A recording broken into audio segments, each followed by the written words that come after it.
Oke, halo semuanya dan selamat datang kembali. Kali ini kita bakal bahas topik yang relevan banget ya. Hubungan antara puasa dan kesehatan mental kita. Coba deh, kalau kita dengar kata puasa, apa sih yang pertama kali kepikiran? Pasti soal nahan lapar dan haus, ya kan? Tantangan fisik gitu. Tapi pertanyaannya, emang ceritanya cuma sebatas itu aja? Atau jangan-jangan ada sesuatu yang lebih dalam lagi. Gimana kalau ternyata puasa itu sebenarnya adalah cara yang ampuh banget buat ibaratnya mereset sirkuit di otak kita? Menarik kan? Oke, ayo kita bedah bareng-bareng. Oke, kita mulai dari sisi sainsnya dulu ya.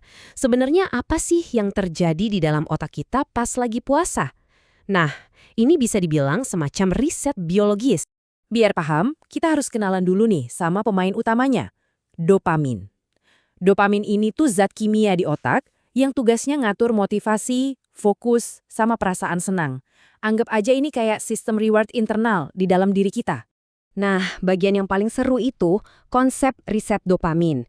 Jadi gini, di kehidupan modern sekarang ini, otak kita tuh kan dibanjiri terus sama rangsangan. Dari makanan manis, makanan olahan, macam-macam lah. Akibatnya, reseptor dopamin kita jadi kayak kebal atau kurang peka. Nah, puasa itu ibaratnya kita pencet tombol pause. Semua stimulus itu dikurangi, jadi reseptornya bisa istirahat dan pulih. Hasilnya luar biasa, mereka jadi sensitif lagi. Efeknya di dunia nyata kerasa banget. Saat sistem dopamin kita udah di-reset, kita jadi nggak perlu lagi stimulus yang wah atau heboh buat ngerasa seneng. Hal-hal simple yang alami, kayak olahraga atau ngobrol santai sama temen, itu udah bisa ngasih kepuasan yang jauh lebih dalam. Tapi ceritanya nggak berhenti di dopamin aja loh. Penelitian juga nunjukin kalau puasa bisa nurunin kadar kortisol alias hormon stres.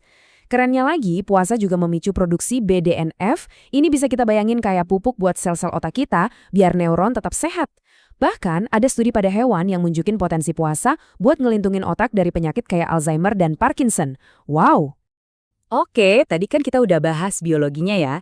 Anggap aja itu hardware-nya. Sekarang kita pindah ke software-nya, sisi psikologis. Gimana caranya puasa bisa jadi semacam gym untuk pikiran kita? Analoginya simple tapi ngena banget. Coba bayangin, kita ke gym kan buat ngelatih otot fisik ya. Nah, puasa itu persis kayak gitu, tapi buat otot mental kita. Yang dilatih itu secara spesifik ada dua, ketahanan mental dan yang paling penting, kontrol diri. Konsep intinya itu namanya delayed gratification, atau gampangnya kemampuan menunda kepuasan. Maksudnya gimana?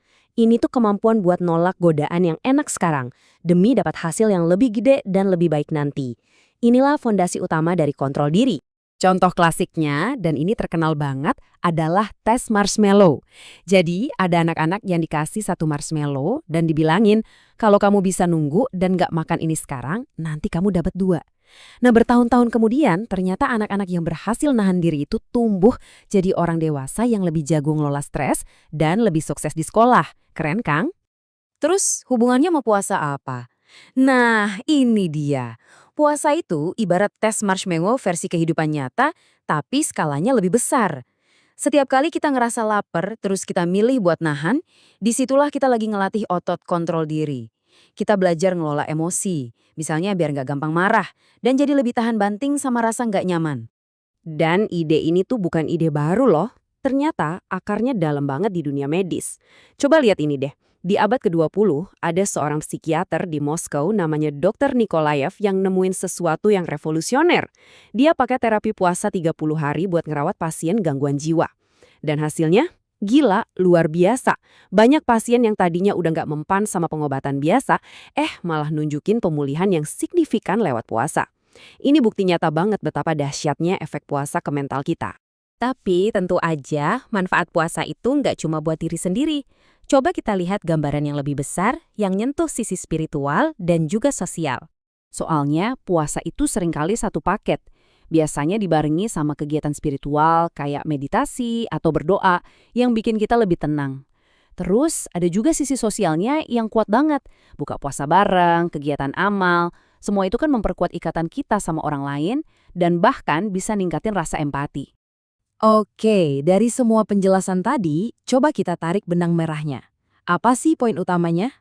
Nah, tabel ini ngejelasin perubahannya dengan jelas banget. Coba lihat kolom sebelum. Otak kita itu overdosis stimulus, bikin kita jadi gampang impulsif dan reaktif. Nah, sesudah puasa, lihat kolom sesudah. Kimia otak kita dikalibrasi ulang, kontrol diri jadi makin jago, dan hasilnya kita jadi lebih tangguh secara keseluruhan. Jadi, inti pentingnya tuh ini. Puasa itu bukan cuma soal pengurangan, ngurangin makan, ngurangin stimulus, tapi ini juga soal penambahan. Kita nambahin kejernihan pikiran, nambahin ketahanan mental, dan yang paling penting, nambahin kendali atas diri kita sendiri. Nah, ini jadi bahan renungan buat kita semua. Di dunia yang kayaknya selalu nyuruh kita buat nyari lebih banyak, lebih cepat.